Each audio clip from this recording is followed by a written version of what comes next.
Good evening and welcome to the 6th floor museum at Dealey Plaza. My name is Nicola Longford and I'm the executive director here at the museum. We are so pleased tonight to present a very special program, A Case for Conspiracy, and we're deeply honored to welcome from Pittsburgh, Pennsylvania, Dr. Cyril Wecht. Dr. Wecht is a highly regarded forensic pathologist, one of the most impressive, lengthy resumes I've ever seen. And he has led or been part of some of the most significant, challenging, and indeed mysterious death investigations over this last half-century. And he has lent his professional expertise to many medical, legal, and forensic science investigations, including those of Senator Robert F. Kennedy and Dr. Martin Luther King Jr., John Benet Ramsey, Elvis Presley, Vincent Foster, and many more. Dr. Wecht's lifelong study of the President John F. Kennedy's assassination has earned him the distinction of elder statesman within the assassination research community. And he is currently chairman of the Citizens Against Political Assassinations organization. And he remains an outspoken critic of the Warren Commission's conclusion that Lee Harvey Oswald acted alone. Dr. Wecht began researching the Kennedy assassination when he was invited to speak on the case before the 1965 meeting of the American Academy of Forensic Sciences. He was the first civilian ever given access to the Kennedy assassination evidence at the National Archives, and he later served on the forensic pathology panel of the House Select Committee on Assassinations. And in 1991, he was one of the consultants to filmmaker Oliver Stone during the production of JFK, which was partially filmed here at the 6th Floor Museum. Dr. Wecht's pursuit of the highly debated topic of President Kennedy's death continues to capture and shape popular imagination and interest. And so through his lens and his long career in forensic investigation, tonight we will follow his life's journey unwrapping the oft-contested findings of Kennedy assassination research. You will be challenged to understand the historical context in which some of the disputed questions and answers to the various investigations have been established and why they continue to remain open sources of debate. And as many of you realize, interest in the many complicated and labyrinthine dimensions of the Kennedy assassination does not seem to have diminished or dissipated or waned in the last 53 years, nor has the intense passion and pursuit of investigative study.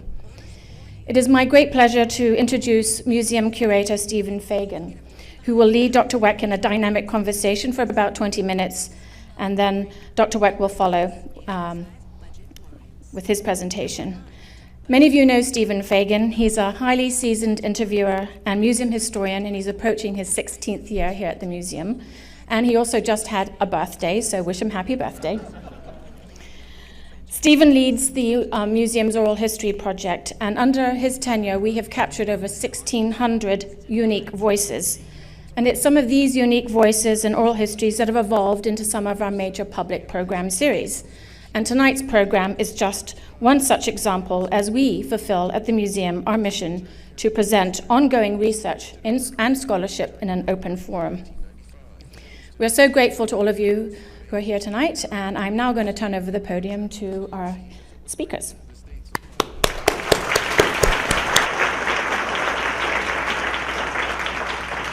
Thank you very much. Thank you for being here tonight. I want to jump right in because we got a lot to cover in a very short time span. Dr. Wecht, I'd love to go back to where it all started for all of us, November of 1963. You were pretty busy at this point in your life. You were a pathologist at a VA hospital. You were also part of a law firm. Tell us a little bit about your life when you learned that the president had been shot.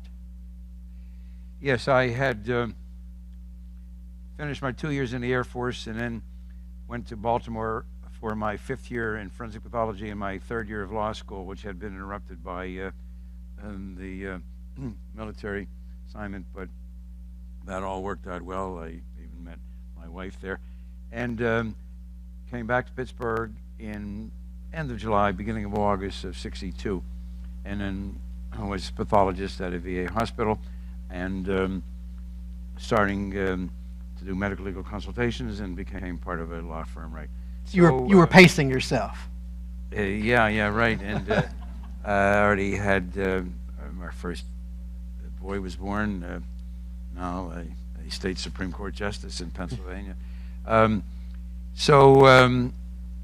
We were talking, Stephen and I, about 63, and I was reminiscing that a Republican broke through Allegheny County, Pittsburgh, overwhelmingly, strongly Democratic ever since post-World War II days. But a Republican was elected district attorney following somewhat of a scandal, and an attorney who had been a good friend of mine in law school, in Pitt undergrad, was somewhat active in the Republican Party, recommended me to him to be an assistant district attorney and medical legal advisor to the DA. And so I was doing that then as of January of 64. He was elected in the first Tuesday of November 63. Stephen, I paid attention like any intelligent American, but I can't say that I knew anything really about the case. I just knew what I was reading.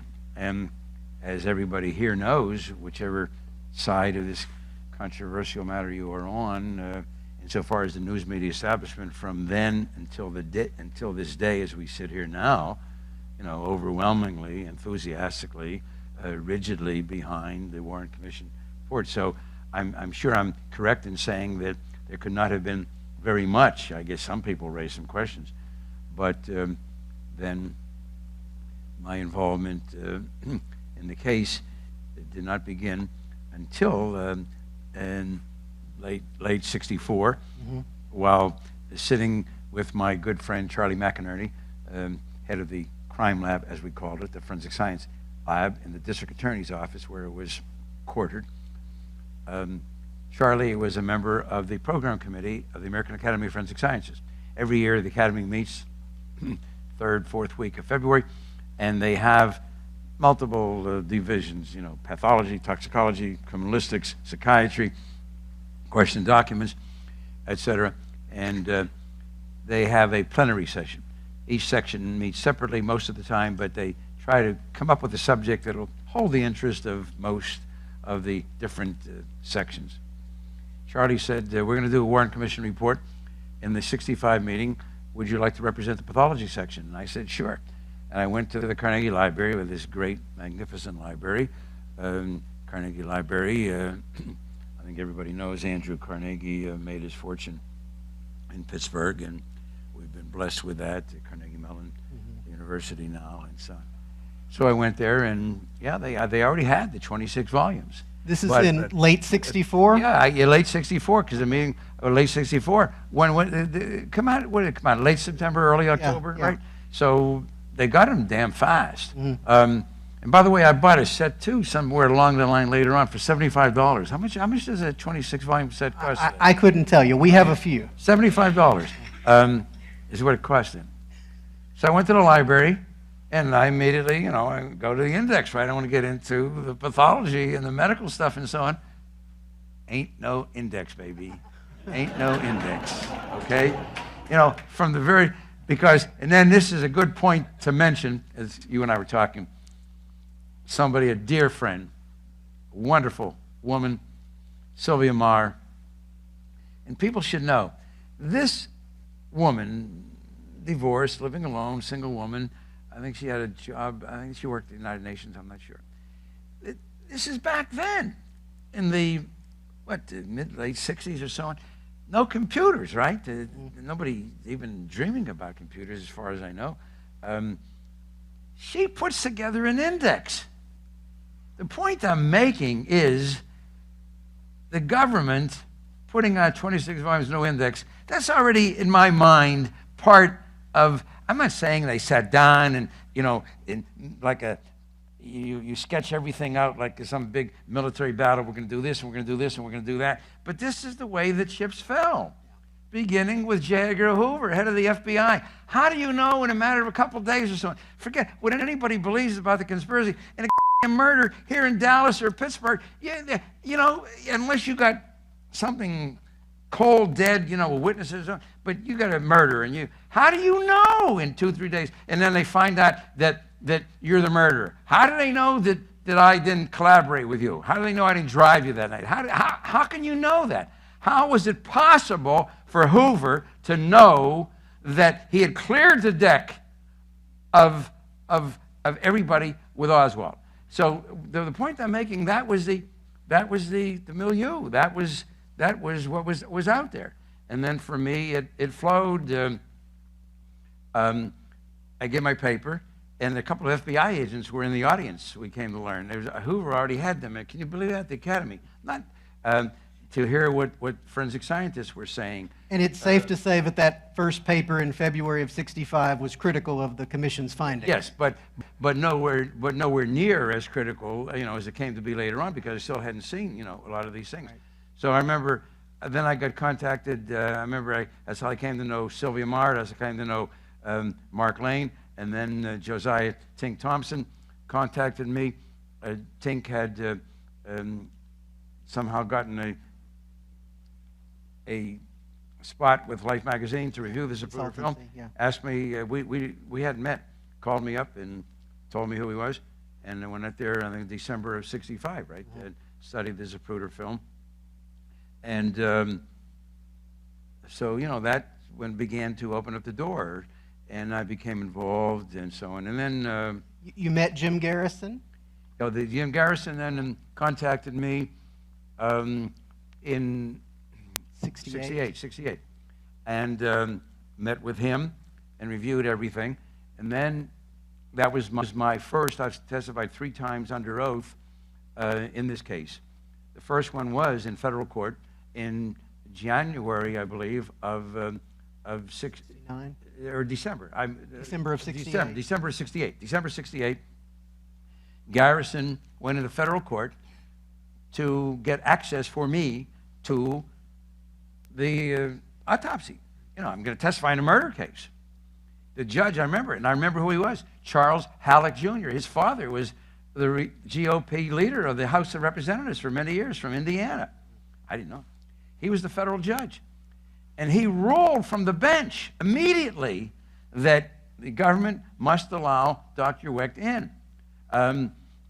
And I'll never forget, as an attorney, I was absolutely dumbfounded when the U.S. attorneys, whoever they were, got up and in a very arrogant fashion says, and I remember we will fight this until hell freezes over.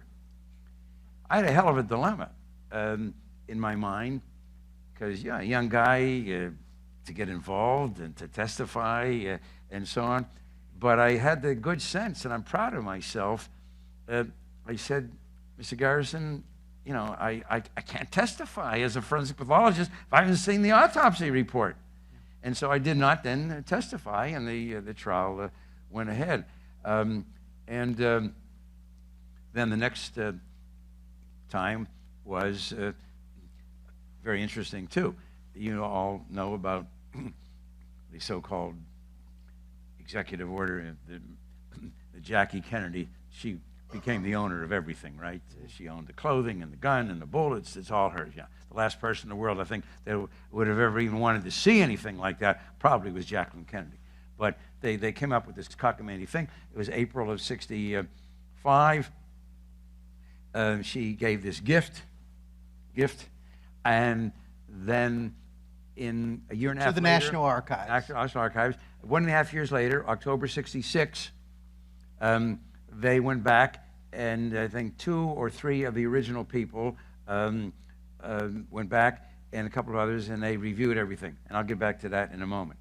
So in any event, in her gift, it stated that you can't get access, nobody, for 75 years, with the exception that a, quote, recognized expert in the field of pathology with a serious historic purpose, interest in 5 years could apply. So I was mindful of that. I had become increasingly involved.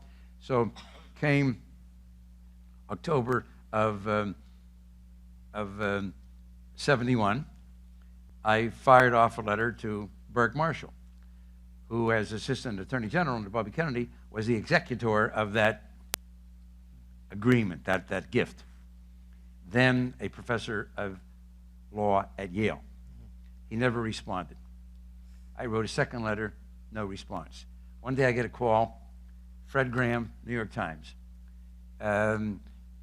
He introduces himself. Somebody's told him that I'm applying. And I said, yes, Mr. Graham, that's true. And he said, well, I'll get back to you in a couple weeks or so. He did. And he called me back and asked me if I'd heard anything. And I said, no. I'll never forget this. He said, not in an arrogant way, I mean, just in a matter-of-fact way. Like he said, do you mind, he said, if I call Professor Marshall, sometimes people respond to the New York Times.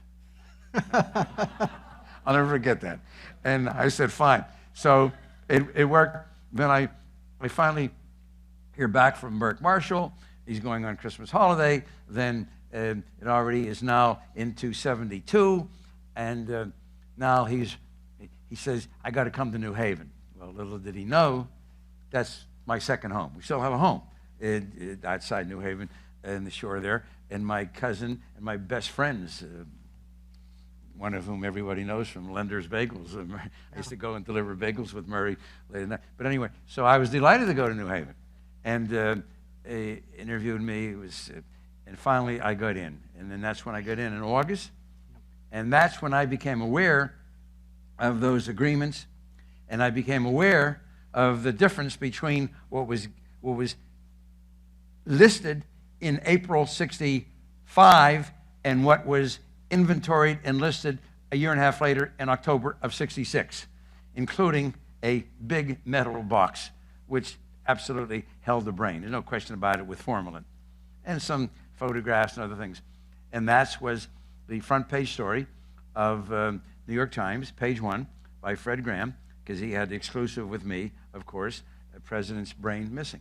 And we'll talk about that. And to this day, as far as I'm concerned, it remains missing. Oh, we'll have people, I'm sure, in the audience here who still believe, people I've heard this many times, that, well, the Kennedys took and so on. Yeah, hey, the Kennedys had every right to do that. A lot of people, Orthodox Jews for religious reasons, and Muslims, and I feel that way about tissues and so on. They had every right to. But I've challenged everybody and anybody to this day to show me anything at all that indicates that that was done.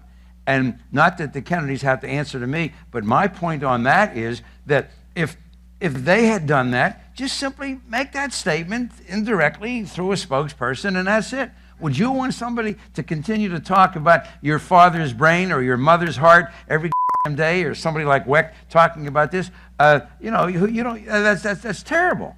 The point I'm making is that brain is missing. Where it is, but I know damn well why it's missing, because that brain would prove the points I'm going to be making in a short while. So that was then the next big time. The Rockefeller Commission invited me to testify, and I remember testifying for about 5 hours. We went on and on for 5 hours in 75. And then in 78, I was appointed as a member of the Forensic Pathology panel of the House Select Committee on Assassinations, which was established in 77, right? Mm-hmm. And they had the different panels. And I and 8 other board-certified forensic pathologists met, and I gave my sole minority dissenting report before the entire Congress. I remember Congressman Stokes, and there was even a congressman from Pennsylvania, I think Bob Edgar. And so that was the third time that I testified under oath. And then Oliver Stone contacted me and asked me if I'd be a consultant, and I said yes, and went down to New Orleans, and that was a fascinating time. I remember going there, the old courthouse on Bourbon or Royal Street, one of those streets, and that's where they were filming. Mm-hmm. I'll never forget, there were Kevin Costner, yeah. Garrison, right? And Joe mm-hmm. Pesci, David Ferry. Right. And Costner is asking Pesci, Garrison is asking Ferry, what were you doing in Dallas? He said, duck hunting. It's a famous scene in the movie. This is the true story. They cracked up. They had to do that scene about 5, 6 times. They couldn't stop laughing. They couldn't stop laughing. And then finally they finished, and Oliver Stone introduced me to them. Before I could tell Kevin Costner, this is one of the highlights of my life. Before I could tell Kevin Costner that my wife was in love with him, he said, "Oh, you're that guy with the Kennedy business, right?" The thing I wanted to mention about Oliver Stone, and we've become friends, and he's been to Pittsburgh for some programs, and he gave me a manuscript, and he said, "This has been edited and re-edited, and we can't change anything. I just want you to check to make sure that there's no forensic, scientific, or medical, technical inaccuracy." Mm-hmm. And there was only one that I picked up. They had grams for the bullet weight instead of grains. But what I'm very proud of, and the reason I'm mentioning this is, I had already been doing something that I do want to talk about, the Kennedy assassination, of positioning Kennedy and Connally, the two people from the audience. Do that everywhere, including. This is the scene in the courtroom where yeah. Kevin I begged him to do it, and he did it, and that's the scene in the movie. And I take it. Not, I'm sure other people had done it, but I mean to get it into the script, and I think people remember that.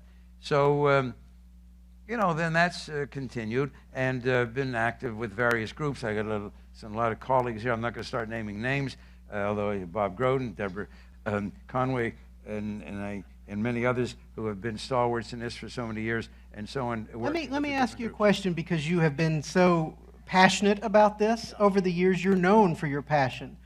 Where does that passion come from? We're talking about something that happened 53 years ago. Why do you continue That's to? a question that I'm asked always, and it's not feigned, it's not forced.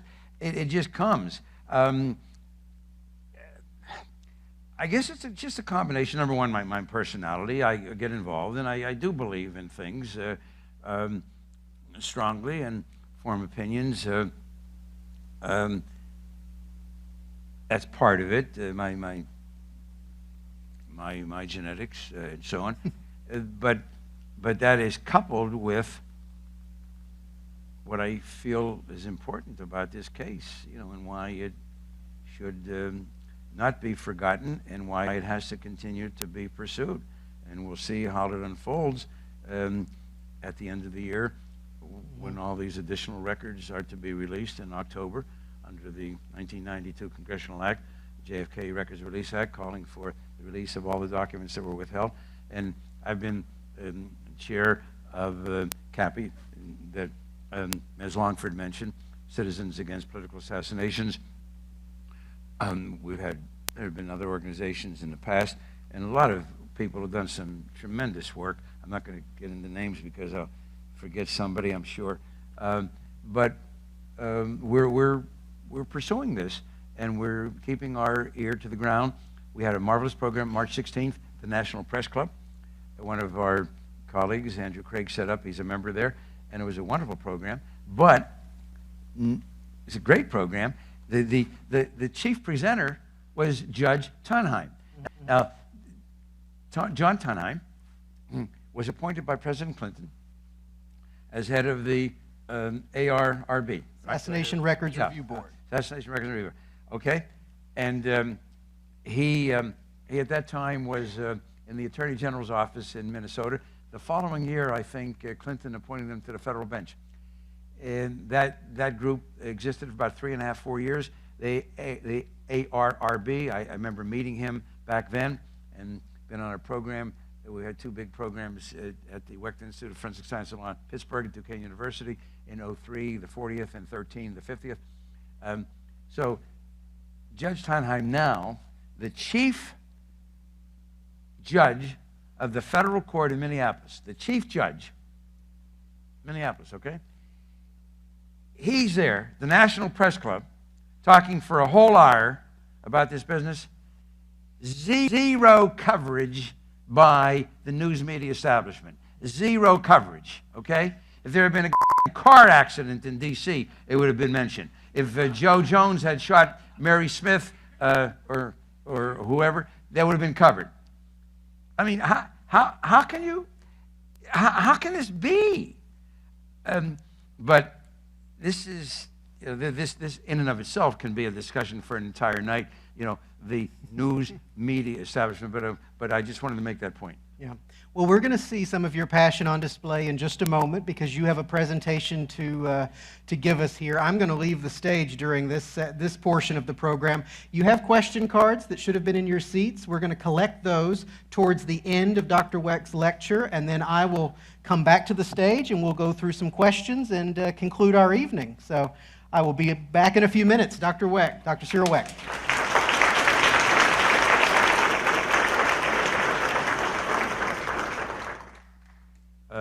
First, I want to extend my appreciation to Ms. Longford, her executive assistant, Ms. Kelly, and of course, Stephen Fagan, the curator, for having invited me.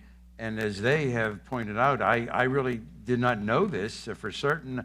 I wasn't surprised, but Stephen mentioned in one of his letters that this is the first time that someone from the critic research community has been invited to make a presentation here at the 6th floor museum. So I'm very highly complimented, and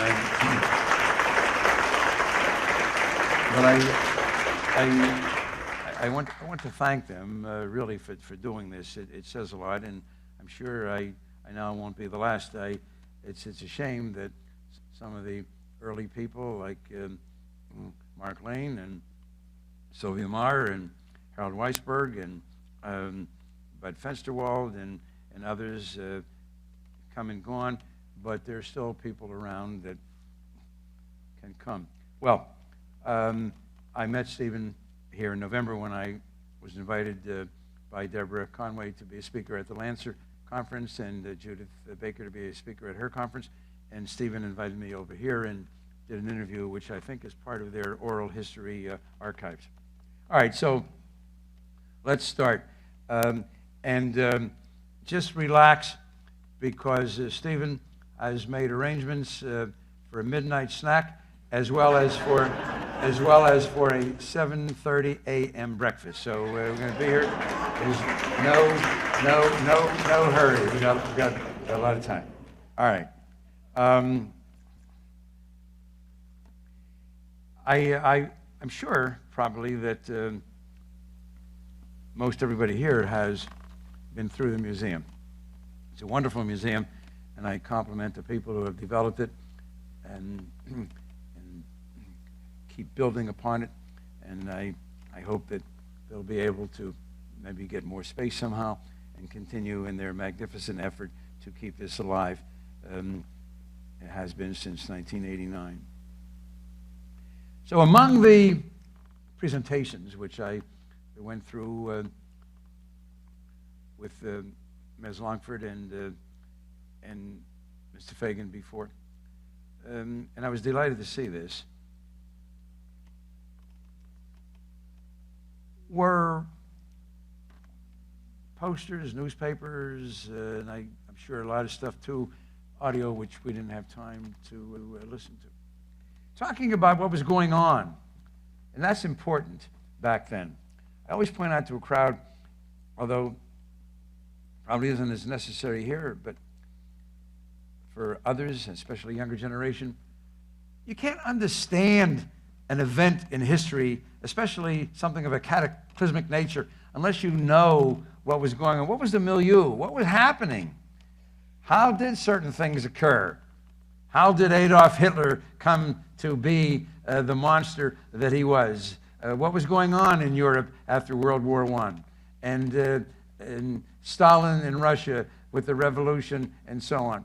You got to understand the politics, the societies that were extant in those particular times. Let me remind you, this was a bad, interesting, dangerous time then in '63, and from a political standpoint, highly controversial. Kennedy talked a great deal, and sincerely, I'm sure, about civil rights and voting rights. Came to fruition, interestingly, rather ironically, under Lyndon Johnson, here from Texas. And Johnson deserves, I think, a lot more credit in the history books than he has been given for doing these things. But Kennedy talked about it and was setting the stage. It was a difficult time. I told you I was in the Air Force 59 to 61 in Montgomery, Alabama. I'm a pretty sharp guy. I thought I read a lot. I knew what was going on. Until I went to Montgomery, Alabama, I didn't understand what the hell it was all about. I mean, I really, really understood. Once you stepped off base, to go there, to the airport, colored bathrooms, colored faucets, colored benches, and every damn thing in town. And here it was, 1960, 61. Already 15 years after World War II, in which African Americans, then called the colored or Negroes, blacks, that had sacrificed their lives and so on. But here, 15, 16 years later, that was the attitude in the South. And they weren't happy about a Catholic in there. There was still a tremendous amount of anti-Catholic feelings that permeated the South. And then internationally, look what was going on. And of course, then you had the Bay of Pigs fiasco. And there's that scene, I know it was with, I think, Senator Mike Mansfield, then Democratic Majority Leader of the U.S. Senate, sitting there with Kennedy in the White House when they're discussing the debacle. And Kennedy had whatever the piece of paper was, tore it, you know, like you take a piece of paper and you keep tearing it into smaller and smaller, threw it up into the air and said, "This is what I intend to do to the CIA." The CIA was its own government. They made a decision what would go on in the world with any nation that they felt was in any way incompatible with us. So whether it was Allende in Chile, Arbenz in Guatemala, the M brothers in Vietnam, Lumumba in Africa, whatever the CIA wanted, they did. They were their own government. To some extent, maybe exists today under both Democrat and Republican. I'm not making a political statement. I'm just saying that you've got to understand that was going on at that time. Okay? Now, what are you looking at? If you're from the other side, you want to keep all those things in place. You're looking at Jack Kennedy being elected, re-elected, that's for sure. And then you're looking at 8 years of Bobby Kennedy. You sit back and say, you know what? What the hell, man? 13 years, you know, like a ball game. Wait till we come to the bat in the ninth inning, in the third period of the hockey game. Wait till that third period, or the second half of the basketball game. No, 13 years is a lifetime in the evolution of a country's political status. A lifetime. Well, how do you change that? Just keep that in mind, okay? Now, let's go on and see what we're dealing with here. You've got can you turn that a little bit, please, Steve, toward me? Yeah, thanks. And we'll go through there, and you've got the cars moving down, and there's the Dealey Plaza, where we are now in our building, and the route, you all know this, and just a close-up, you get the picture, and that's the southeast corner window just below us. Here, you've seen this many times, I'm sure.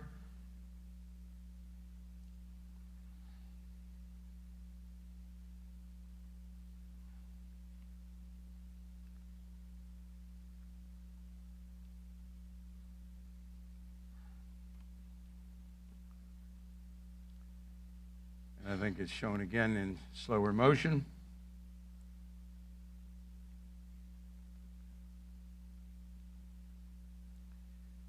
Look at the men and their wives. Look at them. Look at them. Look at their positions. The Stemmons Freeway sign. There's Kennedy. Conley, look at Conley.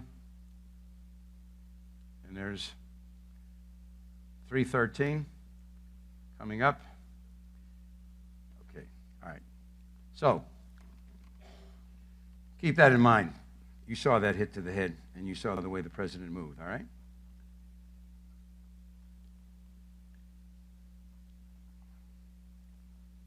These are some individual frames. I want to show you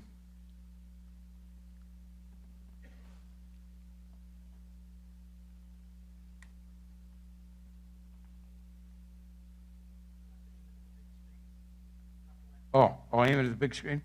Oh, the pointer at the big screen? Okay. Is the pointer working? Is it up? I don't see it.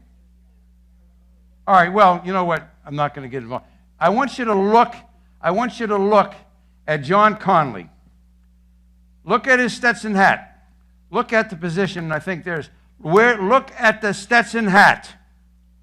Where is it located? You're going to come back, okay? All right. We're going to come back to that. But right now, look at it. Kennedy's been shot. No question about that, right? And under the single bullet theory, that bullet has gone through Kennedy, through Conley, back, wrist, into the left thigh. Keep this picture in mind. Keep this picture in mind. Where is the Stetson hat? Not what Wecht tells you. What does the picture tell you? Okay? All right? Look, where is the Stetson hat? What level? What level? Keep that in mind. Okay?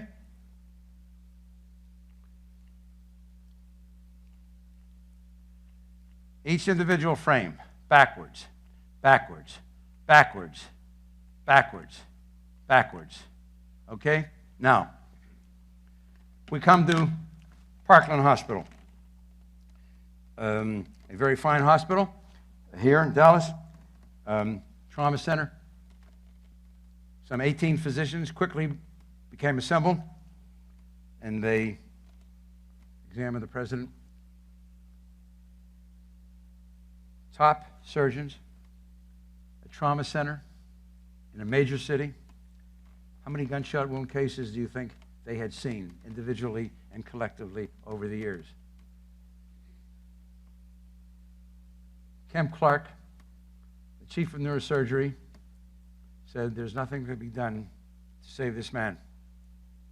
Pronounced dead, given final rites by a priest, 1 o'clock, your time here. There ensued an ugly situation with the then medical examiner, Earl Rose, whom I had come to meet in the Air Force. He was at a different base, but we went to some programs at the Armed Forces Institute of Pathology and met him. He was a contemporary of mine. Earl Rose was there, along with another local official, to assume jurisdiction of the body, which, of course, is what was called for under the laws of this city and county in the state of Texas. They were pushed aside. They were threatened. Hands were on guns, profanity. They pushed Earl Rose up against the wall, and they took the body of the president out and went out to the airfield. Johnson sworn in by federal judge Cyril, and plane takes off. For a while, the family was autopsy, but quickly came to realize that certainly it had to be done. Actually, the passage of time should have worked to their benefit. This was not O.J. Simpson. This was not John Benet Ramsey, where the passage of those hours in those two cases make it very difficult to know exactly what happened because of the procrastination, the delay, the negligence of the people involved in those cases. In this case, we don't have a problem. We know when he was shot, where he was shot, and that he died from being shot. So you had all the time in the world to get together the top forensic pathologists in the country. Milton Halpern, then chief medical examiner in New York City. He was a wonderful man. Everybody considered him the #1 guy. Milton Halpern, he already had his bag packed. I know this from Milton. This is true. He had his bag packed. He had already made calls to a couple of other of the top forensic pathologists, one of whom I think was the chief where I trained, Russell Fisher in Baltimore, Joe Spellman in Philadelphia, Alan Morris in Boston, formerly of Cleveland, to go there with him. Not that he was cocky and arrogant, but, this is what you're going to do. Well, no. Not one of them was called. Think about this from the very beginning. This was a military-controlled operation. Humes and Boswell at Bethesda Naval Hospital, where it was decided that the autopsy would be done because of Kennedy's naval history, were called in to do the autopsy. And this, I love to say this, and I must admit, I get devilish delight in doing this, because amongst you, I don't know what the percentage is, whether you're a minuscule representation of the entire country, and there are anywhere from 20 to 40% of you who believe the Warren Commission, or whether it's more, I don't know. But there's certainly some people here, I'm sure, who believe it. And I want you to know this. I want you to know your evidentiary burden. You got to live with this, baby, if you're going to court. Humes and Boswell, you got this case. Multiple gunshot wounds of the president. Multiple gunshot wounds of Governor Connally. You've got to determine angle, trajectory, sequence, correlation of Kennedy's wounds to Connally's wounds. That is a frightening, it takes hours and hours. You can spend hours and hours and so on.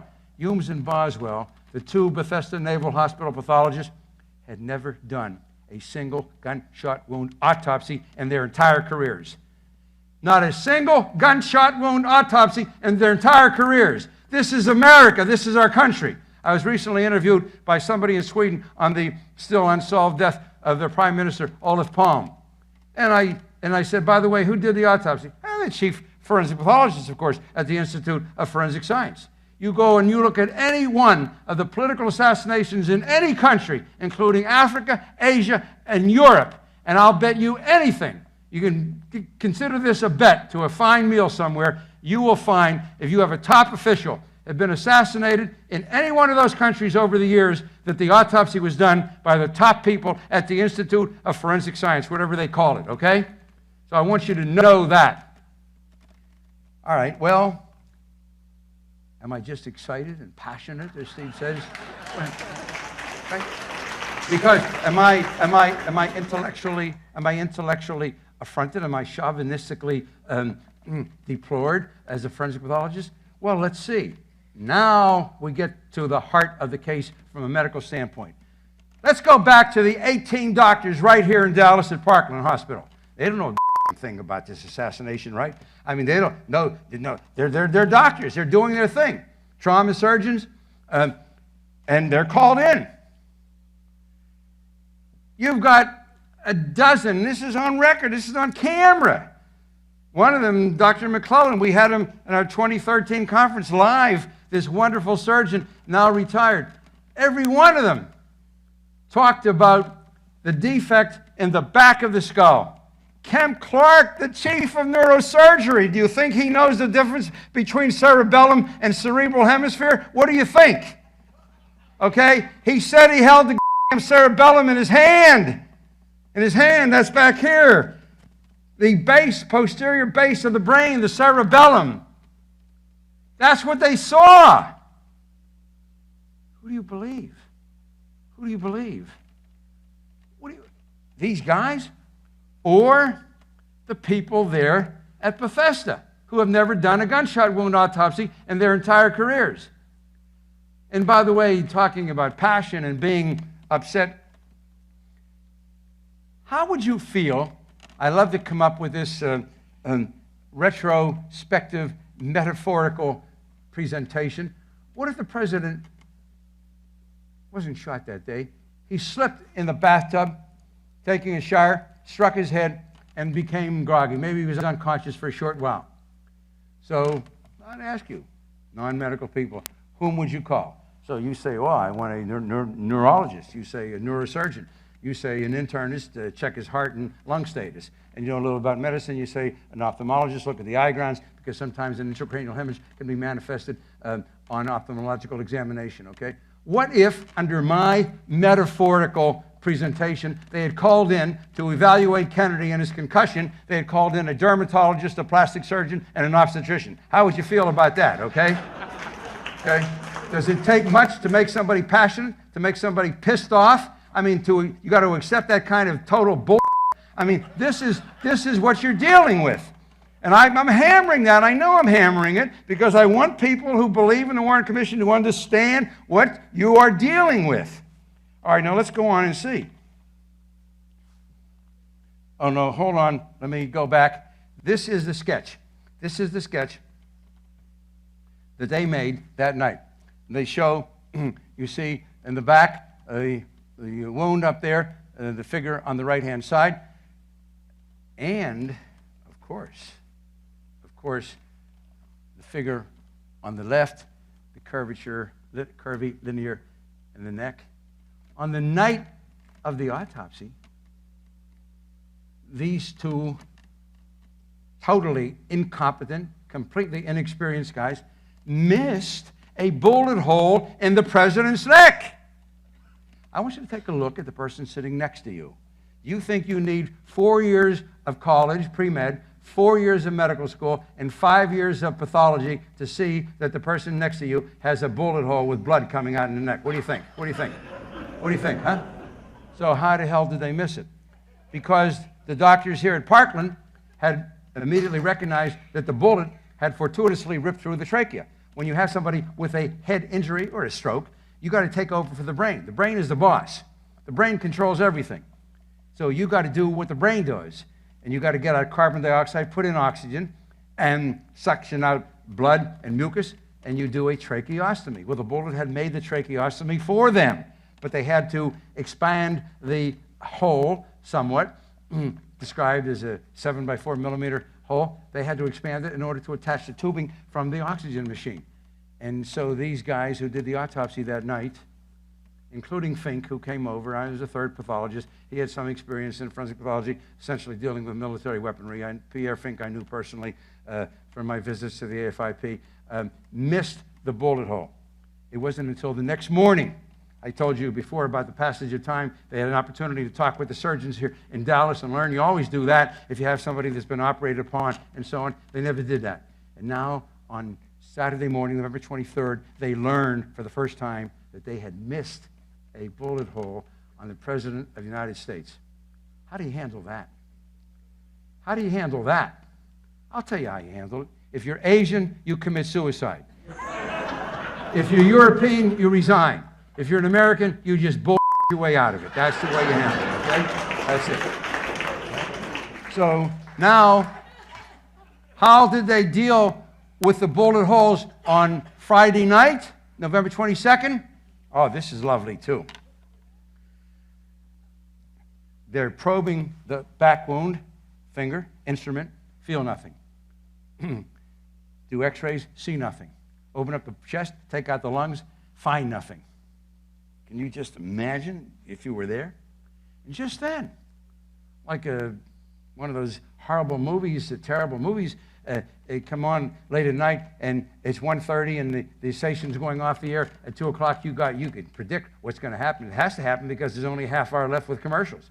Something had to happen. Well, sure enough, the FBI called in to the FBI from Dallas to D.C., and they had found a bullet beneath, to this day, I don't believe that it's something on the stretcher, beneath the stretcher, whose stretcher. It's a Jackie Mason routine. His stretcher, her stretcher, you know. I could just see Jackie Mason doing this, my God. Okay? And, said the pathologist at Bethesda, when the president lay on his back, supine, and the doctors applied pressure to the front of his chest, that pressure applied to the front of his chest forced a bullet that they knew had gone deeply into the tissues back out through the same channel and through the same hole. Well, it doesn't work that way. It's not like putting your car in reverse. In Pittsburgh, we've got these big tunnels, and I talk about Fort Pitt and Liberty tunnels. You go into the tunnel, and you decide you're going in the wrong direction, and you just back up and go back out. It doesn't work that way. When a bullet strikes, the tissues become hemorrhagic. They become edematous. They encase the bullet. Bullets don't flop around, unless you're talking about lying free in the abdominal cavity or the chest cavity. But if they are in tissues, muscular, fascia, tendons, ligaments, whatever, they become encased. And you got to dig for them and spend sometimes a lot of time, even with x-rays, looking for the damn bullet. But that's what they concluded that night. So that's where the stretcher bullet, Commission Exhibit 399, the hero of the single bullet theory, came from on Friday night. The next morning, when they learned about the bullet hole in the front of Kennedy's neck, now the bullet had gone through from the back out of his neck and saw this starch white collar, got frightened to death, fell in the front of his clothing, and now the bullet is from the front of Kennedy's clothing, okay? And now they're in good shape. everything's fine. Everything's taken care of, right? They submit their report, and that's it.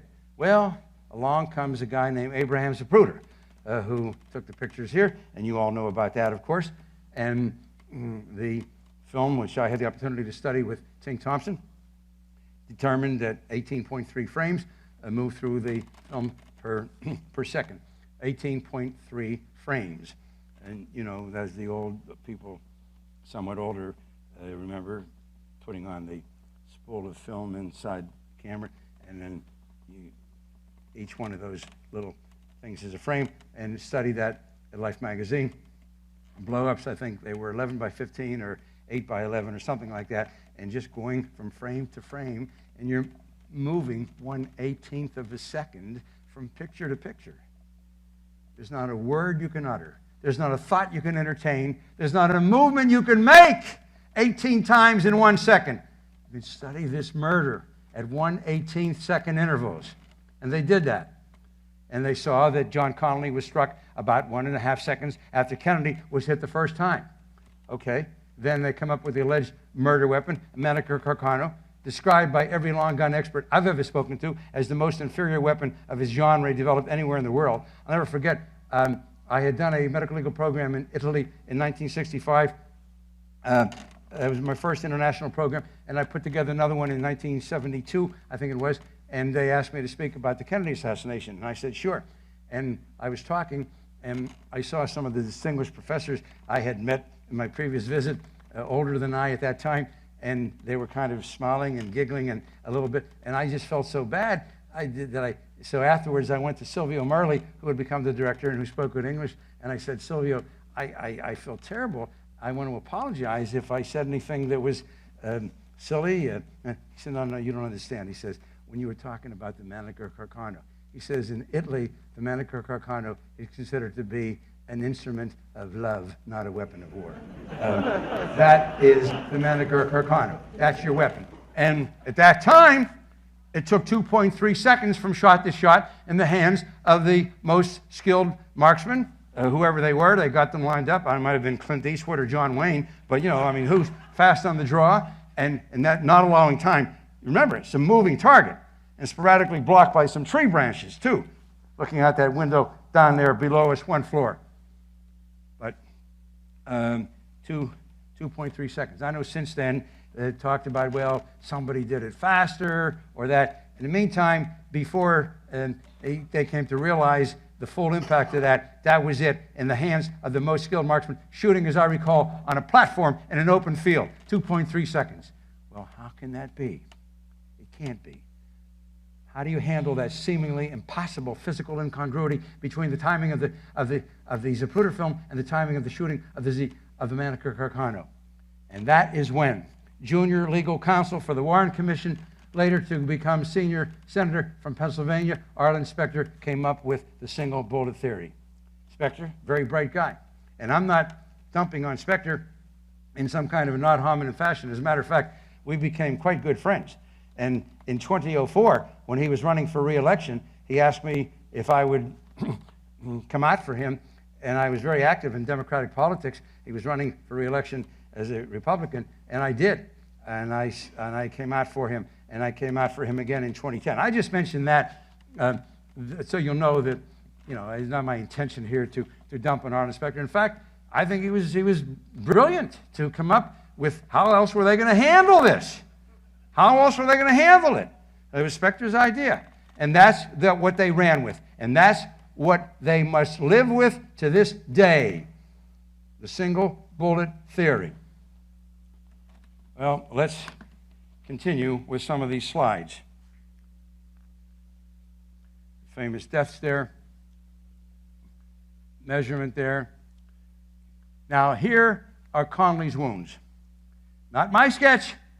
The government sketch, not my sketch, the government sketch, okay? You see, the bullet enters in the right posterior axillary area, the figure to the right. You're looking at the diagram of Connally. On the right, posterior view. Right, posterior axillary, which means just behind the armpit. And then you have the bullet exiting. Look at the figure over on the left. You see the exit point below the nipple. Can I have those 2 chairs, please? Okay? And then the bullet, according to the single bullet theory, after exiting Conley's chest, re-enters the back of his wrist, exits from the front of his wrist, and goes into the left thigh. So as of late March, April, we've got that bullet. Sit down, please. Governor Conley and President Kennedy. All right? Here it is. Here it is. The bullet hits Kennedy here about 6 inches below. Okay? Now to begin with, and this is a matter of record. I'll tell you if I'm conjecturing or speculating or giving you a subjective interpretation. This is a matter of record. The bullet exits here. It's 11.5 degrees upward. How did my esteemed colleagues on the forensic pathology panel handle that? Well, they said if the president was bent over, see, but Mr. President, don't tie your shoelace or scratch your groin. You're here to look at the crowd, Mr. President, okay? Please. The president was not bent over. Look at the Zapruder film. Forget Wecht. Look at the Zapruder film. So the bullet fired from up there, coming down, right to left, back to front, up downward, goes upward 11.5 degrees, comes out, and you take the line, okay? 30 inches separate the president's chest from the governor's back. 30 inches, okay? The bullet come out. Now maybe caught him over here on the left side, grazed him, and maybe I wouldn't even be here speaking. The bullet hits him over here behind the right armpit. Behind the right armpit. Exits from below the nipple. Now you know why I always, as I told you, we always never have a woman as the governor. Except until I hear from Sophia Loren, then we're going to change that. Now, where was Connolly's hat? Where was that? Where was that? Was it here? Look, Governor, go look at the crowd. They love you. Governor, show them that big white Stetson hat, okay? Nipple here? Below the nipple. You tell me how that bullet coming down, comes up and around, slams into the back of the wrist. Inside the chest, it's destroyed 4 inches of the right fifth rib. Destroyed it. Perforated the lung, destroyed 4 inches of the right fifth rib anteriorly, exits from beneath the nipple, hooks up and around, goes into the back of the governor's wrist, shatters the distal end of the radius. And no background, there are two bones, elbow to wrist, radius and ulna. And the radius broadens. You have 8 little wrist bones here. The radius broadens. Conley was 6'4", a big bone Texan. Big bone Texan. You know, you're talking about a big bone. Exits, producing a comminuted fracture, exits from the front of the wrist and goes into the left thigh. And then, under the single bullet theory, that's where it came from. It worked its way out of the governor's left thigh. That is the single bullet theory. Thank you. Thank you, Governor. Thank you, Madam President.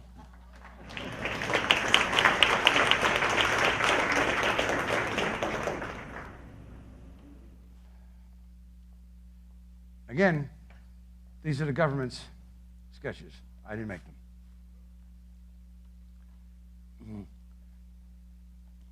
Here is, I think, showing a fragment. I spoke, I remember, on the phone with the chief nurse here at Parkland. I called her up, Audrey, I think was her first name. Very lovely lady. And, Bell, thanks, Audrey Bell. And she told me that fragments of metal were given to her by the surgeons operating on Conley, fragments plural, which she then gave to the FBI. Okay? Those are fragments. Well, let's see. Let's talk about those fragments. There is a fragment. This is a metallurgical article I won't delve into except to tell you that this was another thing that the government did. I don't know how much of this was thought out, conspiracy, how much of it was sycophantic, how much of it was somebody not wanting to insult his political or governmental mentor or senior. You know, you could ruminate and ponder all of that, but just dealing with the facts. Come on, Vincent Gwynn, as I recall his name, said that the fragment could be identified to Commission Exhibit 399 to the exclusion of every other bullet in the world. Okay? That is absolutely scientifically incorrect, and it's been shown. It is not accepted by everybody.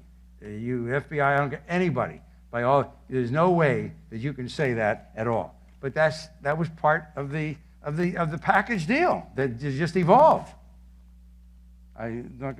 Now, the magical path of the pristine bullet, according to the Warren Commission,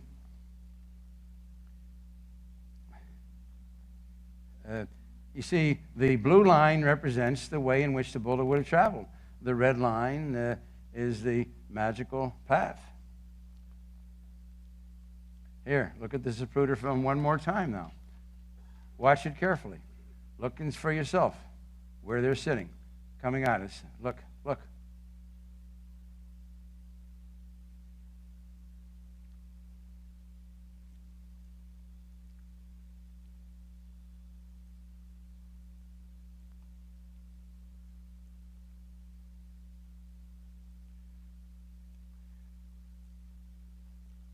Let's talk about the head wound for a moment. I've already told you about what the doctors here at Parkland, having no script to read from, no scenario to sell, just what do you see? What do you see? Top experienced trauma surgeons, including neurosurgeon and his #1 assistant, Robert Grossman, whom I came to know personally. My second son did 6 years of neurosurgical residency under Grossman in Houston. So 2 neurosurgeons talking about cerebellum.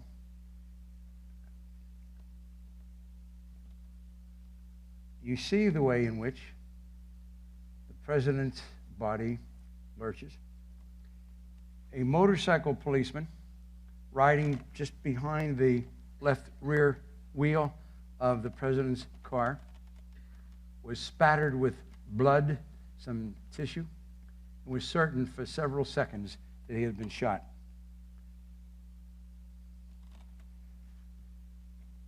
How did the government deal with that? Luis Alvarez, major scientist in California, put some melons on a stand, on a fence, shot the melons. Some of the melons did come backward instead of going forward. Anything that was needed, they can come up with an answer. I want you to think of a bullet weighing 161 grains, 1 1/4 inches in length, 1/4 inch in diameter, copper jacketed, lead core military ammunition, moving 2,000 feet per second, slamming into the back of your head. Okay? How do you think you're going to move? How about right now, as you sit here, the person sitting behind you says, you conspiratorialist, I'll show you, and whacks you in the back of your head. Are you going to move? You're going to move backward, or are you going to move forward when he whacks you in the front of your head? What do you think? In the back of your head. What do you think? Okay? This is, you see, the present, the burst. All right, let's look. Here is the actual bullet. In the lower left, you're looking at the cone of the bullet. I mean the nose cone. The nose of the bullet. On the right, the base. That is the only part of the bullet that showed some deformation, the base of the bullet. Possibly from the impact of the firing mechanism, although that's arguable. The entire bullet is intact. A couple little markings that you see at his nose as it lies in its transverse position, where the FBI properly took some small pieces for metallurgical examination. This is the bullet that has produced 7 wounds in 2 men, that has destroyed 4 inches of the governor's right fifth rib anteriorly and produced a comminuted fracture of the radius. This is the bullet, okay? Now, here it is. God comes to me and says, Wecht, enough of this stuff with JFK. There are other things to do. I'm going to allow you to keep one thing. And I mean, says God, one thing. I don't mean a compendium. I don't mean a set. I don't mean a bunch of this or a collection of that. I mean literally one thing.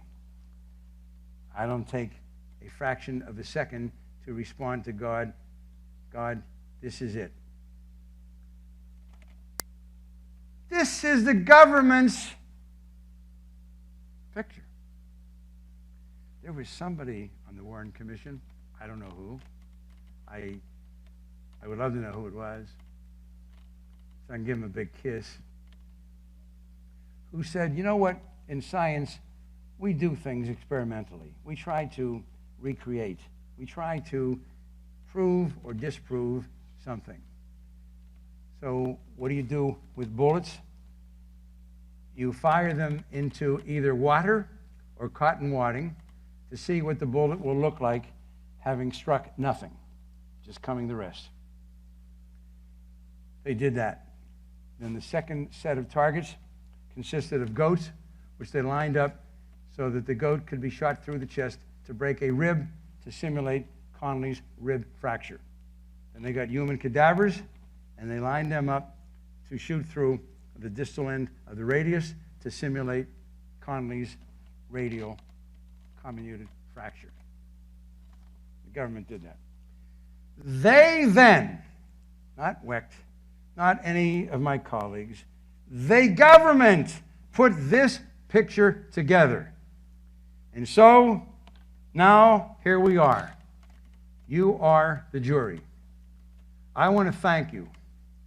I am the prosecutor. I want to extend my deep appreciation and gratitude to you. You have spent 6-7 weeks here now in this trial. You have paid attention. You have been astute and interested. I don't want to take any more of your time than we already have. I know you're anxious to get back to your families, but I must deal with some things. And one of the things I must deal with are the repeated, rather snide comments made by my esteemed colleague, defense counsel for Mr. Oswald. Yeah, there's the defendant, Mr. Oswald. He's made these sarcastic comments about the single bullet theory and talked to you about the bullet, what it did and what it weighed. I forgot to tell you, by the way, that the bullet in its original state weighed 161 grains, as found on, near the stretcher, 158.6 grains. 2.4 grains is exactly 1.5% of the original weight of the bullet. And I've told you that fragments were given to Audrey Bell. Connolly took fragments to the grave with him. We, several of us involved in the critic research community, contacted Janet Reno, then Attorney General, asked her if she would intervene with Mrs. Connolly to try to get permission for some of the metal fragments to be taken from him after he died. And she did that. Janet Reno did. But Nellie Connolly said no. So he took some fragments to the grave with him, in his chest and his wrist. And yet we're told that all the grains together, all of the fragments together, collectively weighed but 1.5% of the original weight of that bullet. So I've talked to you about trajectory, and I've talked to you about weight, and how about the condition of the bullet. So this is their compilation. Back to me now as prosecutor, thanking you, the jury. So I want to deal with my learned colleagues' sarcastic comments, attempting to ridicule the single bullet theory.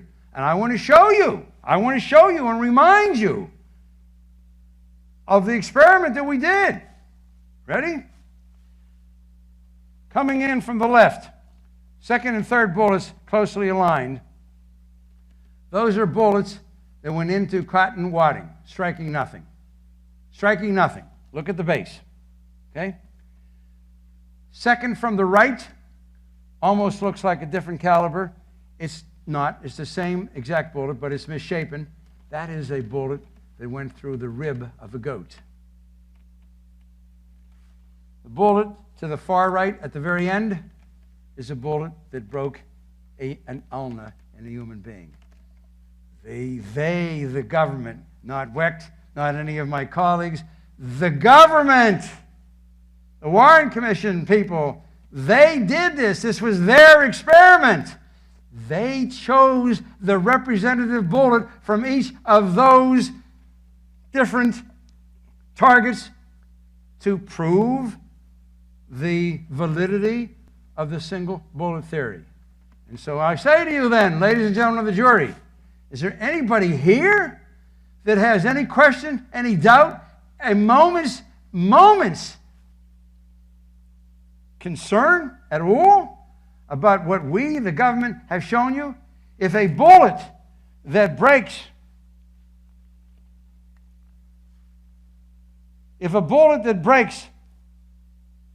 a rib can look like this, and a bullet that breaks a radius can look like this, is there anybody here amongst you that has the slightest difficulty in understanding and comprehending how a bullet that breaks both a rib and the ulna can look like that?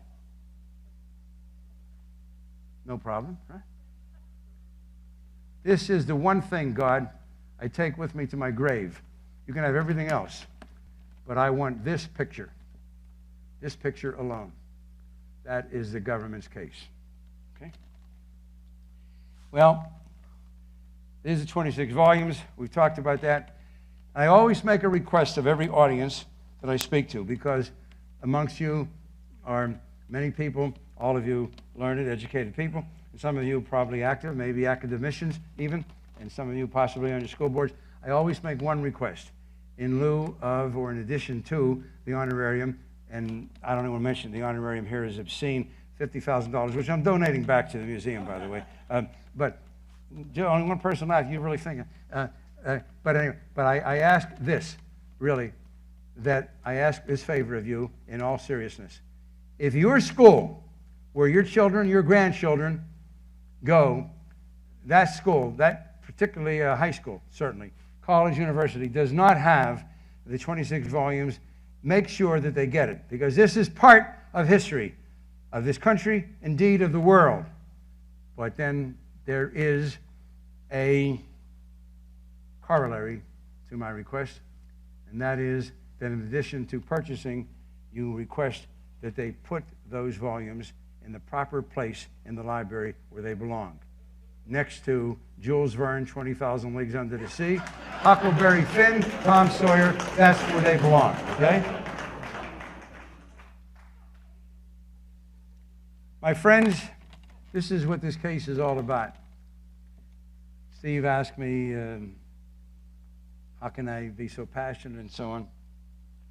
You know, I've done a few other things. I've married a wonderful wife for 56 years, 4 great kids, 11 grandchildren.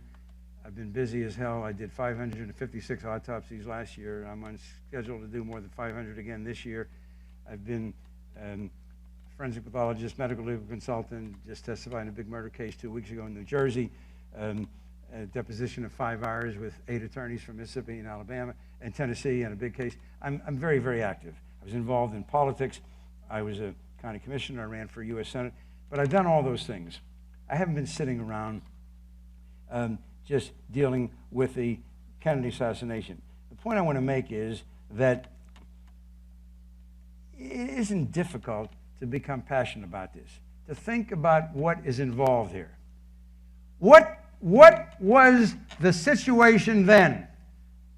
How long did it take for the government, our government, to determine that it wasn't the Russians, and it wasn't the Chinese, and it wasn't the Cubans, okay? They quickly determined I love this from Pogo. We have met the enemy, and he is us. That's what this case is all about. Recently, one of the members of the Warren Commission legal staff, whom one of our CAPA board of directors knows, saw him, and they were talking, and then saw him again, and he asked, and he shared this with us.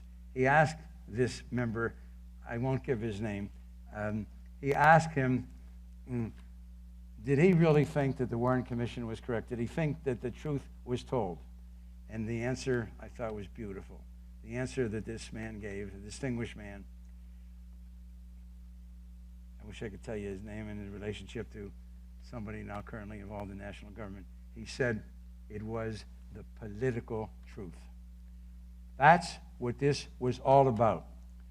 The Kennedy assassination was, when it happens in other countries, of a prime minister, of a king, of a dictator, it's called what it is. It is the assassination, the murder of the leader. It is the overthrow of the government. And that's what occurred in America on November 22nd, 1963. This was coup d'etat in America. That's what happened, and that's why everybody should be damn passionate about the JFK assassination and make damn sure that the 1992 Records Release Act, calling for the release of all the withheld documents in 25 years, which is in October of this year, that all those records are released. And that's what we're pushing for and fighting for. And make sure you keep that in mind with your congressman. Okay?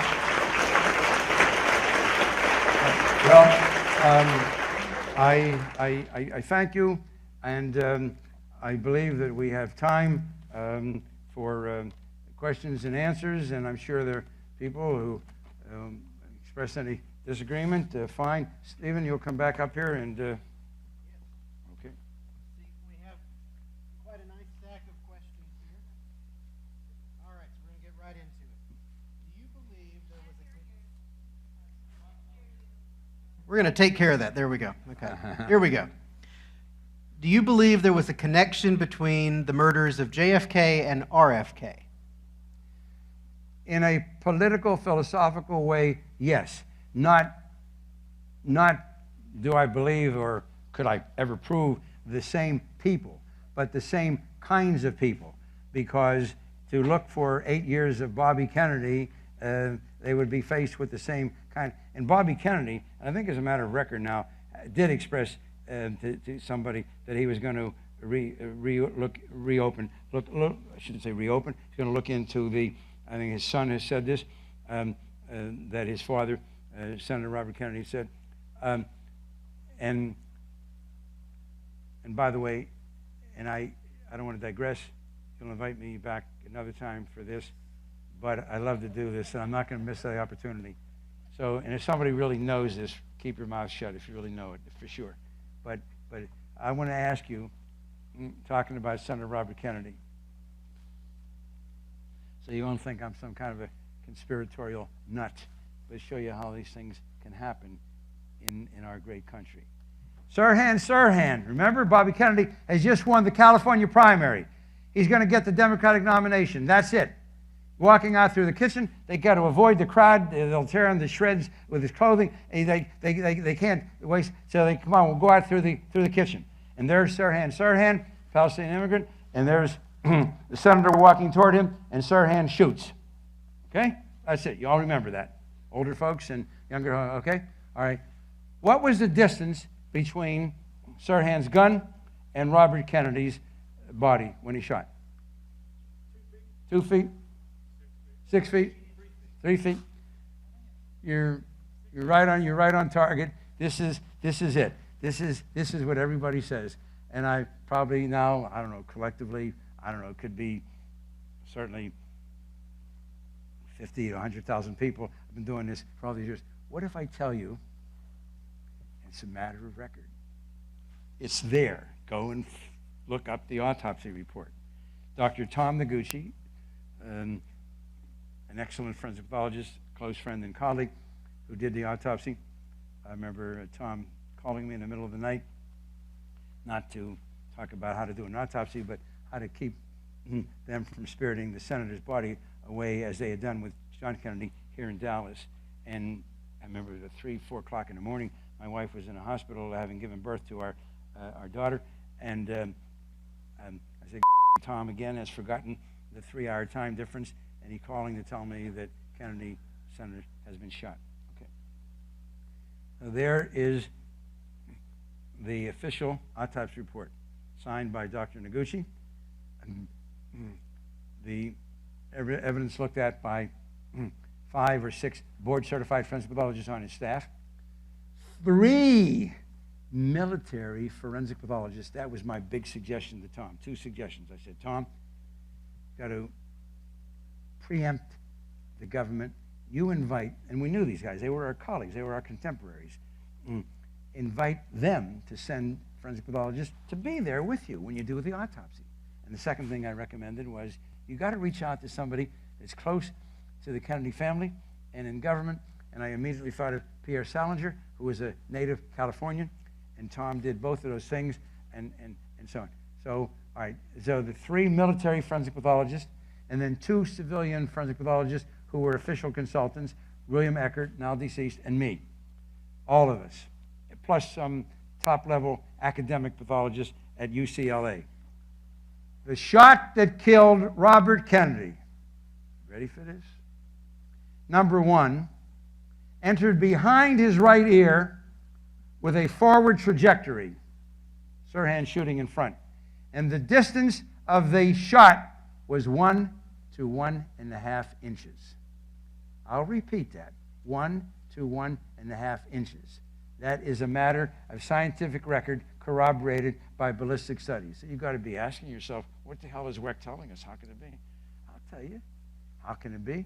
In the trial, defense attorney, and he was not somebody appointed from the public defender's office, Grant Cooper was his name, an experienced criminal defense attorney, never asked Dr. Noguchi on cross-examination, and obviously on direct prosecution, never got into it. And the defense attorney never consulted a forensic pathologist or a criminalist ballistics expert. The only forensic scientist he used was a psychiatrist to talk about the psychiatric state of Sirhan, okay? There. So I just mention this to you, not to get into a whole other ball game, but when people say, but geez, that's it. Go and check it out and see. So anybody who says, the government told me, yeah, the government, we're still learning things, aren't we, about World War II, Korean War, and Vietnam War. The government told you. And this isn't a Democratic or Republican, liberal, conservative thing. This is the government. This is Pollyannish, this incredibly naive belief that our government is great democracy. Sure, I don't want to live anywhere else.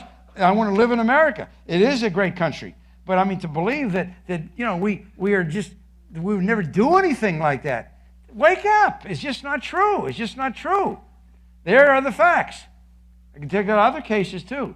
Elvis Presley, medical examiner announcing that he died of heart disease. He had 12 central nervous system depressant drugs. It's a matter of record. Check it out. I just throw these in, a little parenthetical comment here, Stephen, so people, maybe wake people up a little bit who still believe simply because it came from the government. And the government never lies to us. Let me ask another question here. You were friends with Arlen Specter, the architect of the magic bullet theory. Did the two of you ever discuss it? No. Even though he spoke at our 2003 conference, which is still referred to as the Pittsburgh Conference, and we invited him, and like my colleague, Dr. Michael Bodden, my good friend and colleague who chaired the forensic pathology panel, we wanted to reach out to both sides. They had Dr. Grossman come up and so on. We never really got into the discussion. I was tempted, but I think each of us just felt that. I know from one of our fellow critics in Philadelphia, supposedly, who had lunch with Specter not long before he passed away, that he expressed some thoughts, but I wasn't there, so I can't really say for sure. But no, I did not talk about it with Specter. Okay. while we're on the single bullet theory. All right. In the limousine, Governor Connolly was in a fold-out jump seat 3 inches lower and 6 inches inboard. How do you account for models showing this trajectory working? I've seen those models on television programs and so on, okay? My answer to that is you study the Zapruder film, not what television presents in their model workups. You go back, the Zapruder film is available. Go back frame by frame. So the idea that Connolly was somehow sitting in a position that that his right posterior axillary area would remember when the bullet exits Kennedy's neck, it's moving forward and leftward. It's moving to the left and forward. Okay, so you can quibble about a couple of inches here or there when you're talking about the breadth of a 6 foot. I think Connolly was 6'4". Talking about the breadth of the man's back from one side to the other. You're talking about 1.5 feet. I think roughly. Yeah, look at somebody big like Bob Grodner. Talking about it, maybe even 2 feet. You know, you're not talking. We're not.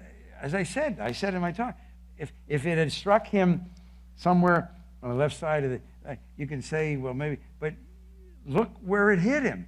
To get that bullet moving leftward, to get it over, to hit him behind the right shoulder, behind the right armpit, no way. And then its path through the chest. And I showed you with the hat here and the bullet emerging below nipple level. I know I'm repeating, but that's it. Those are the hard pictorial facts.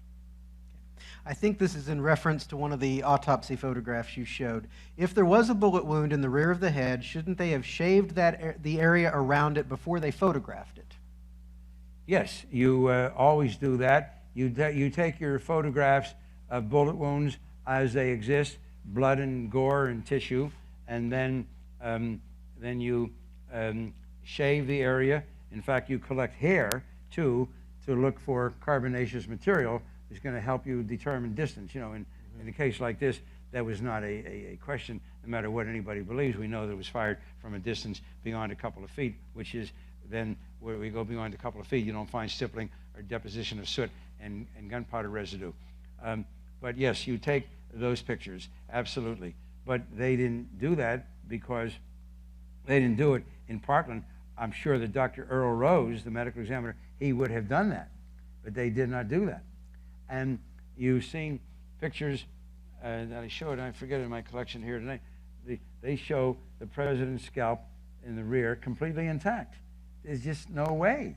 There's just no way. And again, you know, just go back and this is on paper and this is videoed, these doctors being queried and so on what they saw and where the damage was, and they talk about the posterior cranial fossa region and cerebellum, and yet we have Humes and Boswell and think everything's intact. And by the way, interestingly, Fink shortly after that left America, and nobody can contact him.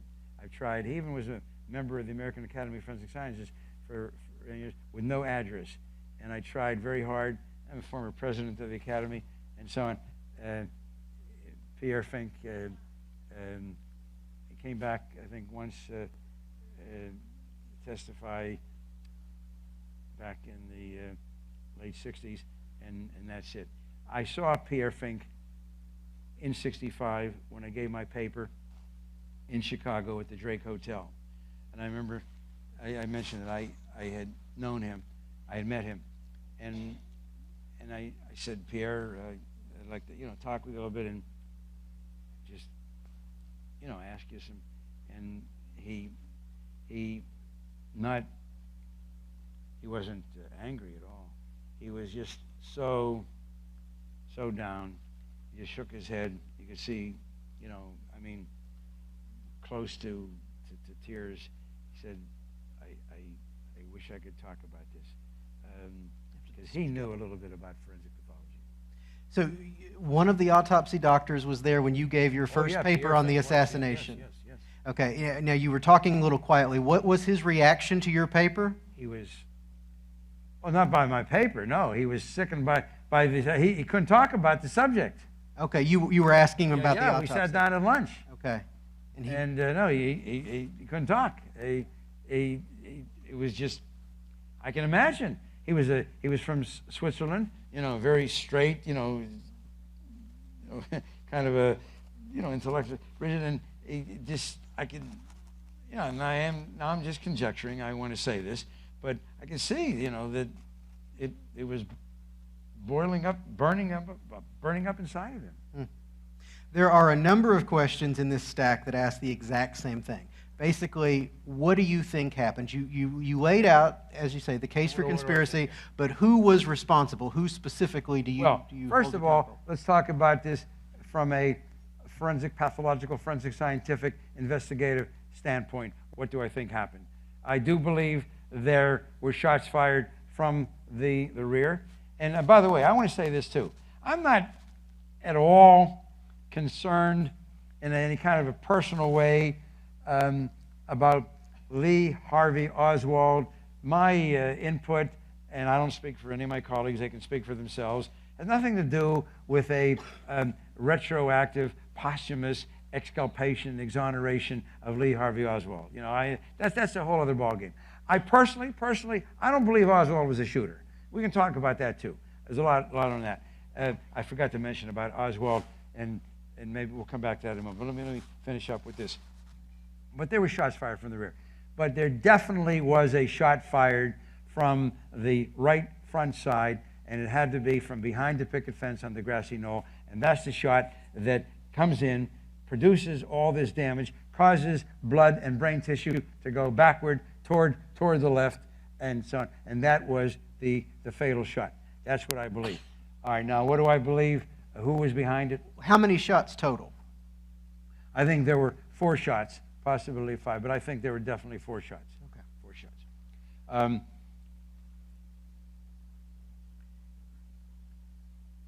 Who do I believe? I'll tell you what I believe. And this, of course, I can't prove. But you got to think about it.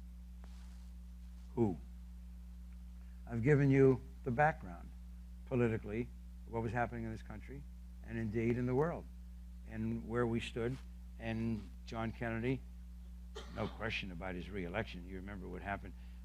Lyndon Johnson murdered Barry Goldwater. What do you think would have happened with Kennedy? And Bobby Kennedy, I don't think there's any question. If you talk to a political expert, again, whether you're a Democrat, I'm not saying this as a Democrat or what I would have liked to have seen, any political analyst will tell you there's no question Bobby Kennedy would have won that election. Remember that Hubert Humphrey lost by a fraction of 1% because the liberals were unhappy that he, as vice president, had not come out and criticized the Vietnam War, so they abandoned him. Okay, so I want to show you that Bobby Kennedy was going to be. So who do I think? I think that these were some people who could not sit by. They saw America going to hell in a basket. They could not see America pursuing these policies and looking at 13 more years of the Kennedys, of what was going to happen, pulling out of Vietnam, making détente with Russia, forgetting about the Cuban situation or cooling it down and from the heated position that it was. So who does that leave you? You got to leave you people in a powerful position. And I believe it was one, I think, and I wish, and I don't know this, I would be willing to bet insofar as determining that the assassination will take place, I would be willing to bet there weren't more than 4, 5 people who made that decision. Oh, sure, everybody, then, you do this and you do this and so on. You may come to guess while you're being assigned this duty, but who, that, and I believe some probably ex-CIA and military people. Who was the lead man on the Warren Commission who attended most of the meetings, probably exceeding maybe collectively the others combined the time that they spent? Is this ironic? If you wrote this in a novel, somebody wouldn't believe it. They get Dulles, Allen Dulles, who had been removed by Kennedy as the head of the CIA. He now comes back, and he's the lead man on the Warren Commission. Warren, you're Chief Justice, you got a few things to deal with. 2 U.S. senators, 2 congressmen, you got some things to deal with in your life. Dulles is running the damn show. It's unbelievable. That's who I believe. And I think very likely that Dulles definitely was one of the people involved. I absolutely believe. And not all by himself, but I do believe that Dulles. Beyond that, you got people out there. You had your General Walker down here. There was that Admiral Crommelin. They were all in favor of bombing Moscow after World War II. Remember that? People don't know that. When World War II ended, what these ultra right-wingers wanted to do, they wanted to go in and nuclear and nuke Russia. Get those communists. People don't know or forget this. That's what was going on in America, leading to McCarthyism and so on. That was the milieu. That was the socio-political milieu. How do you deal with this? How do you deal with this? You can't. Hoover tried to do something with Martin Luther King, destroy him. He'll release information about King's sexual dalliances and so on. And these people had a following. And again, I'm not promoting that political philosophy. Set that aside. I'm just talking reality. Reality. Whatever John Kennedy said, 100 million Americans, they fell in line. Martin Luther King just fell in line. Slavishly, dedicatedly, whatever it was, they fell in line. How do you deal with that? There is no way to deal with it. People say, how come Clinton wasn't shot? How come Bush wasn't shot? How come somebody hasn't shot Trump? You know why? Because you can deal with them. And you deal. They win election, they lose election. Trump won the election, Trump will lose the election. You don't have to worry. You couldn't do that with the Kennedys. There's no way you're going to beat them. How long do you let that go by when you see your country going to hell? That's what was at stake for these people. They were super patriots. When they saw the flag flying and they heard the Star-Spangled Banner being sung, they saw and heard something more than regular folks, regular U.S. citizens and patriots like us are incapable of envisioning. We just don't have that kind of deep-seated dedication. And I know people say, well, how, you cannot compare yourself. These people that become involved as spooks of the CIA, you can't compare yourself. How can somebody, here's another question, how does somebody keep a secret like this and so on? People keep secrets. They do it. They're capable of doing it. I can't do it. You can't do it. Some people keep a secret better than others and so on. But I'm just saying, you got to understand that the kinds of people you were dealing with. And then the years go by. Lyndon Johnson never bought the Warren Commission. Senator Richard Russell and Hale Boggs from Louisiana, good old Southern boys, they knew it was bull.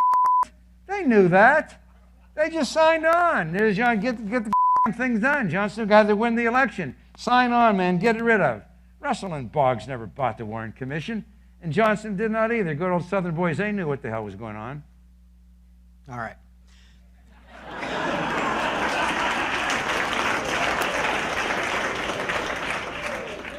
This is a rather broad question, but I just love it, and I want to see what your answer is. It just says, who was Jack Ruby? Jacob Rubenstein, a little Jewish boy, and I'm Jewish and very proud of being Jewish, so I'm not, but you got to remember the uncle of Rubenstein. 17 years old, he's already involved with the mafia in Chicago. He's already. Comes down here to Dallas, and you good folks, you embrace him. He had a restaurant, he had a bar, he was a police informant, he was an FBI informant, he smuggled guns into Cuba. I said, Damon Runyon on LSD could not have produced a character like Jack Ruby. on a good show, okay? So then you got Jack Ruby. He just happens on that Sunday morning, November 24th, one of his former strippers needs some money. This great humanitarian. I'm going to send her some money. Get down to the Western Union, and they say Western Union, right?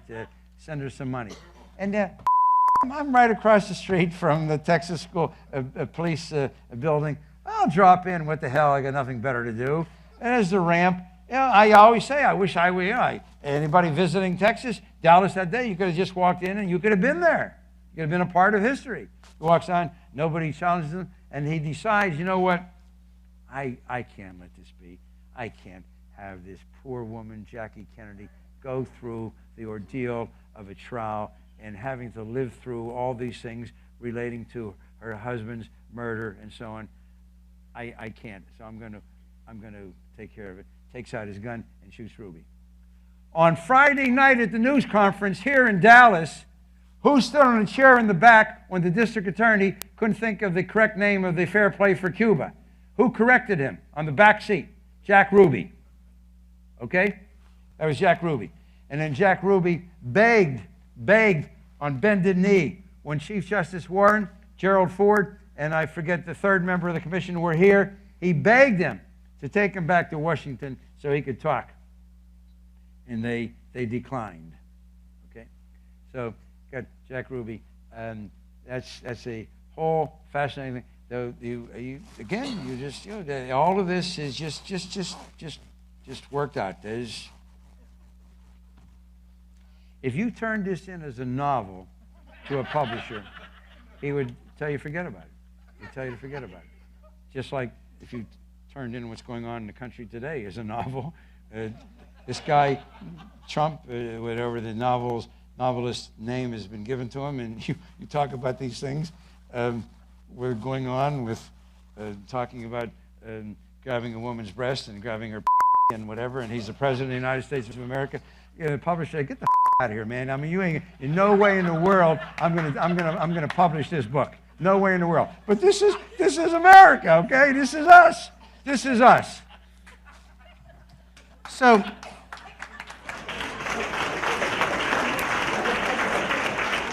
I know here in Texas, talking against Trump, I'm on dangerous territory. I may not make it live out of here tomorrow morning, too. so to follow up with who was Jack Ruby? So what? Mafia. Okay, the mafia. Some people will say the mafia took out Kennedy. Oh, the mafia definitely was in play here. Oh, they absolutely had some things to be done. Tidy up, do this and do that, absolutely. And that's where these people got in touch with the mafia. Whether it was Sam Giancana and Marcello, Carlos Marcello. I mean, you're talking about. Of course, they were involved in taking care of some of these things. You remember what was going on with Carlos Marcello and Bobby Kennedy, and that whole scene. There's no question. And by the way, too, for those people who still remember as a little kid, everybody talked about the FBI and J. Edgar Hoover. This is the J. Edgar Hoover who insisted there was no such thing as the mafia. There was no mafia. There was no mafia. This is the same J. Edgar Hoover that insisted that all his people be square and so on, okay? He could party in a dress with his Clyde Tolan, but his FBI agents had to be straight. I just want to share all these sides. Just keep them in mind. Are they related? Well, part of America. America then. All right, we're going to do two more. Go ahead. All right. You appeared in an episode of The Men Who Killed Kennedy, probably one of the most famous documentary series on the assassination. That's the one that was made in London. Yes. Yeah. How accurate do you believe this documentary to be? If you remember it.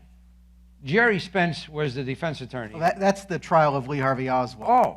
This is the one that Nigel Turner did? Oh, Nigel Turner. Yeah. We became good friends, Nigel Turner.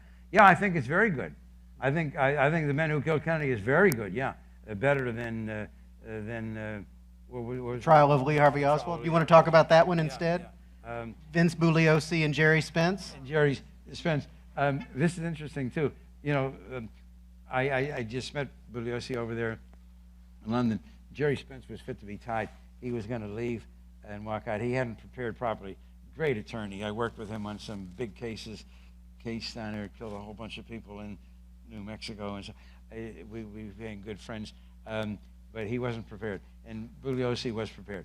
And later on, over the years, I'm very proud of the fact that I became a good friend of Bugliosi. In fact, when he died, his family contacted me, and he had wanted me to give one of the eulogies at his funeral. But I was unable to do that, but I'm very proud of that. As I am a Spectre. You know, that it can be passionate as I am and to say the things that I do and yet, you know, earn the respect of people who are at opposite ends. So of all that one was the best. Then there was the one with Jerry Spence and Bugliosi that I just referred to, and then there was the American Bar Association in 1992 in San Francisco. And I didn't think that was so great either, even though attorney on my side, but he wasn't very a great attorney. David Boy's a magnificent attorney. But, you know, the people don't have time to prepare for this. So as far as these presentations, you know, you believe what you want to believe. I try to express my opinions, but I did try to show you hard facts. The Bullet, the Zapruder film, frame by frame, talking as a forensic pathologist, who's done 20,000, I've done 20,000 autopsies in my career. I've reviewed, supervised, signed off on about 40,000 others. I've seen thousands of homicides, of shootings, and so on. You know, I have some idea about these things, and it's just absolutely incredible what was bought. All right, last question. I think it's a good one to end on. Do you anticipate the final release of documents in October 2017? Will it provide any new insight? I have no way of knowing what has been withheld. However, think again rationally. What would have been the reason for things to have been withheld? You were conducting an investigation. You wanted to follow through and wrap it up. What would be your reason for withholding anything? Would you do that in the murder of Joe Jones or Tom Brown or Harriet Smith? Would you do that? No, you wouldn't. Why are they withheld? So there's every reason, I think, to believe that there will be some important information there. And Stephen, I don't think that I mentioned too, I'm confusing your discussion with me before, and I don't think I told these folks, our Kappa group. Yes. Did I mention that on March 16th, they show that I'm not paranoid. When I talk about news establishments, March 16th, our group, Kappa, had a wonderful program at the National Press Club in Washington, D.C. The National Press Club. One of our board of directors is a member of the National Press Club, so he set it up. The principal speaker was Judge John Tunheim. John Tunheim, at that time, Assistant Attorney General of Minnesota in 1994, was appointed by President Clinton to chair the Assassination Records and Review Board, ARRB. Okay? And they did that for about 3.5, 4 years, and then they had to close down and so on. Our principal speaker, a month ago, he's now Chief Federal Judge. He was appointed Federal Judge back in '95, and he's now the Chief and has been for the last 6, 7 years. The Chief Federal Judge of Minneapolis, Minnesota, who spoke for an hour. A wonderful man.